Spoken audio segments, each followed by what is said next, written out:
Good morning everybody. आज हम लोग सीटेट के 20 सितंबर 2015 में फर्स्ट पेपर चाइल्ड साइकोलॉजी के पूछे हुए क्वेश्चन का हम लोग क्वेश्चन नंबर 11 to 20 विश्लेषण करेंगे, समझेंगे, जानेंगे। चलिए क्वेश्चन स्टार्ट करने से पहले आपकी स्क्रीन पर जो साइड में दिख रहा है कुछ इंपोर्टेंट टर्म है, आप उसको जरूर कर लीजिए ताकि चाइल्ड साइकोलॉजी के क्वेश्चन को बनाने में आपको आसान हो। उन वर्ड से आपको अदर सब्जेक्ट के पेपर के आपको पेडागोजी में भी 15 क्वेश्चन जो होते हैं उसमें भी हेल्प मिलेगा, इसीलिए उन सब को जरूर आप कर लेंगे। बुक से, नेट से, औरों से, या वीडियो हमारा भी है इस पर, उसको देख करके आप कर लेंगे। चलिए क्वेश्चन नंबर 11 से हम लोग शुरू करते हैं। क्वेश्चन नंबर 11 कह रहा है कि अध्यापक को यह सुनिश्चित करना चाहिए कि उसकी कक्षा के सभी शिक्षार्थी को अपनी स्वीकृति और सम्मानित समझे। इसके लिए शिक्षक को चाहिए कि वह पहला वंचित पृष्ठभूमि से आने वाले बच्चों का तिरस्कार करें ताकि वे अनुभव करें कि उन्हें अधिक कठोर परिश्रम करना है, नहीं, कभी नहीं। उससे हीन भावना आ जाएगा उसके अंदर में, मेहनत क्या करेगा वो, विद्यालय छोड़ के भाग जाएगा वो, एकदम रफू चक्कर है, इसीलिए गलत ऑप्शन है। दूसरा, उन शिक्षार्थी का पता लगाएं जो अच्छी अंग्रेजी बोल सकते हैं और संपन्न घरों से हो तथा उन्हें आदर्श रूप में प्रस्तुत करें। कभी नहीं, ऐसा नहीं कि अंग्रेजी बोल रहा है तो बहुत अच्छा, जो नहीं बोल रहा है उसको और बुड़बक को और बुड़बक बनाते जाए, बेवकूफ को और बेवकूफ बनाते चले जाए, नहीं, कभी नहीं। उसको और तेज बनाना है, मेहनत करना है उस पर, इसीलिए ये भी ऑप्शन गलत है। संपन्न और गरीबी देख करके नहीं बच्चों का सिलेक्शन करना है। तीसरा, अपने शिक्षार्थी की सामाजिक और सांस्कृतिक पृष्ठभूमि की जानकारी प्राप्त करें और कक्षा में विविध मतों को प्रोत्साहित करें। Very good.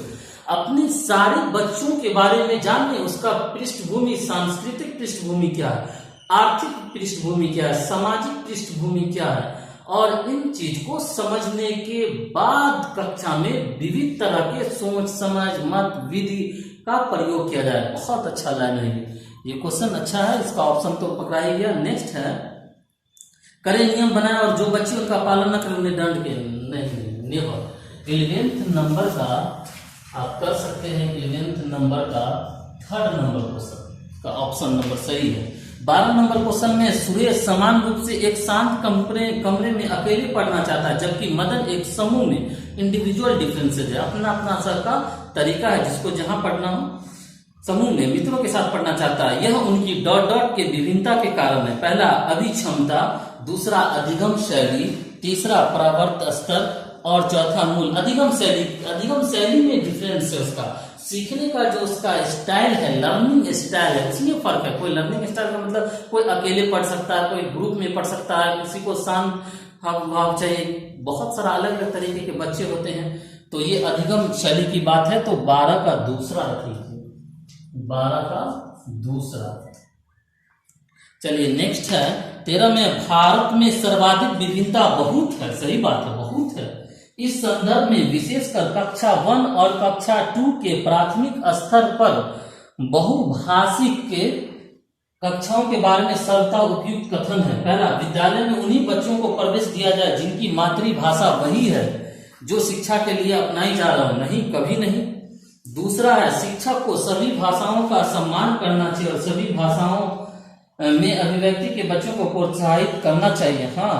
तीसरा नंबर में है, जो बच्चे कक्षा में मातृभाषा का उपयोग करते हैं अध्यापक को उनकी उपेक्षा करना चाहिए, कभी नहीं, उपेक्षा नहीं करना चाहिए। चौथा, शिक्षार्थी को अपनी मातृभाषा या स्थानीय भाषा का प्रयोग करने पर दंडित किया जाना चाहिए, नो, दंडित नहीं करना चाहिए। दूसरा ही सही है, शिक्षक को सभी भाषाओं का सम्मान करना चाहिए। बच्चा जब विद्यालय में आता है तो अलग अलग भाषा लेकर के आता है, उसका सम्मान इसलिए नहीं कि कोई दूसरा भाषा बोले, डांट दिए उसको, देहात की भाषा, ग्रामीण टाइप का भाषा बोल रहा है तो नेवर, उसका सम्मान करना है। बच्चा तब सीखेगा, तब उसको पढ़ाई से लगाव होगा। तो इस हिसाब से ऑप्शन नंबर 2 है, 13 का ऑप्शन नंबर 2।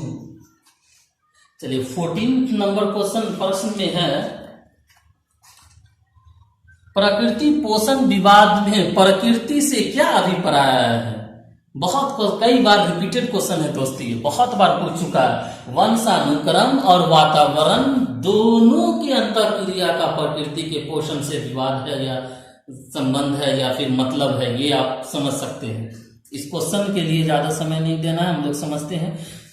ऑप्शन पहला कर रहा है जैविकी विशिष्टताएं या वंशानुक्रम सूचनाएं। दूसरा एक व्यक्ति की मूल वृत्ति। तीसरा भौगोलिक और सामाजिक संसार की जटिल शक्तियां। चौथा हमारे आसपास का वातावरण। वही पहला होगा जैविक विशिष्टताएं या वंशानुक्रम सूचनाएं। पहला 14 का पहला ही रखिए। चलिए 15 नंबर पे आते हैं हम लोग। 15 में कह रहा है कि जनसंचार माध्यम समाजीकरण का एक महत्वपूर्ण माध्यम बनता जा रहा है। सही बात है, एकदम सटीक बात है, इसको काटा नहीं जा सकता है। पहला ऑप्शन अब देखते हैं हम। करा नीचे दिए गए कथनों में से कौन सा सबसे उपयुक्त कथन है। चलिए पहला नंबर में है कि समाजीकरण केवल माता पिता और परिवार के द्वारा होता नहीं, विद्यालय के द्वारा भी होता है। साथी संबंध पीयर ग्रुप जो होता है उसके द्वारा भी होता है। बहुत सारा मेथड इसका। दूसरा जनसंचार माध्यमों की पहुंच बढ़ती जा रही है। जनसंचार माध्यम अभिवृत्ति मूल्यों और विश्वासों को प्रभावित करता है, एकदम कर रहा है। आज के डेट में जिस समय हम आपसे बातें कर रहे हैं, वीडियो बन रहा है, बहुत ज्यादा प्रभावित कर रहा है, बहुत। तीसरा बच्चे संचार माध्यम के साथ प्रत्यक्ष रूप से अंतःक्रिया नहीं करते हैं अंतःक्रिया, गलत है ये। चौथा संचार माध्यम पदार्थों के विज्ञापन और विक्रय के लिए एक अच्छा माध्यम है। खैर उससे हमको मतलब नहीं है। दूसरा ही सही इसका लग रहा है कि जनसंचार माध्यम की पहुंच बढ़ रही है और जनसंचार माध्यम अभिवृत्ति मूल्यों और विश्वासों को बहुत अच्छे ढंग से प्रभावित कर रही है। तो 15 का रख लीजिए दूसरा। 16 में है बच्चे किस प्रकार से सीखते हैं। नीचे दिए गए कथनों से कौन सा इस प्रश्न के विषय में सही नहीं है। पहला बच्चे तब सीखते हैं जब वे संज्ञानात्मक रूप से तैयार होते हैं। दूसरा है बच्चे अनेकों प्रकार से सीखते हैं, सही है, ये सब सपोर्टिव है। तीसरा बच्चे सीखते हैं क्योंकि वे स्वाभाविक रूप से प्रेरित होते हैं, ये सब सपोर्टिव है। 9 वाला चुनना है इसमें। बच्चे केवल कक्षा में सीखते हैं, नहीं, गलत बात है। बच्चे चलते हुए सड़क पर भी सीखते हैं। बच्चे खेल के मैदान में खेलते हुए भी सीखते हैं। बच्चे बड़ों से बात करते हुए भी सीखते हैं, घर में भी सीखते हैं। ऐसा नहीं कि केवल कक्षा में सीखते हैं, इसीलिए ये गलत ऑप्शन है। 16 का 4th नंबर गलत है। 17 नंबर क्वेश्चन हम लोग देखते हैं। प्राथमिक विद्यालय शिक्षक को अपने शिक्षार्थी को अभिप्रेरित करने के लिए कौन सी रणनीति को अपनाना चाहिए। प्राथमिक विद्यालय में पहला प्रत्येक गतिविधि के प्रेरक के रूप में प्रोत्साहन, पुरस्कार और दंड का उपयोग करना चाहिए। दूसरा में है बच्चों को उनकी रुचियों के अनुसार लक्ष्य निर्धारित करने और पाने संबंध में सहायता करना चाहिए, सही बात है ये। तीसरा है पूरी कक्षा के लिए मानक लक्ष्य निर्धारित करना चाहिए और उनकी उपलब्धि के आकलन के लिए कठोर मानदंडों निर्धारित करना चाहिए। चौथा प्रत्येक शिक्षार्थी में अंक के लिए स्पर्धा को प्रोत्साहित करना चाहिए, नहीं, दूसरा ही बेस्ट था। बच्चों को उनकी रुचि के अनुसार अपने लक्ष्य को निर्धारित करने देना चाहिए, इससे आपको मदद मिलेगा, इसीलिए दूसरा ही रखे। 17 का दूसरा।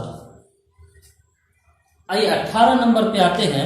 18 नंबर क्वेश्चन कह रहा है कि निम्नलिखित में से कौन सा समाजीकरण का एक प्रमुख कारण है। ऑप्शन देखते हैं हम लोग। ऑप्शन नंबर 1 है कंप्यूटर, ऑप्शन नंबर 2 है अनुवांशिकता, ऑप्शन नंबर 3 है राजनीतिक दल और ऑप्शन नंबर 4 है परिवार।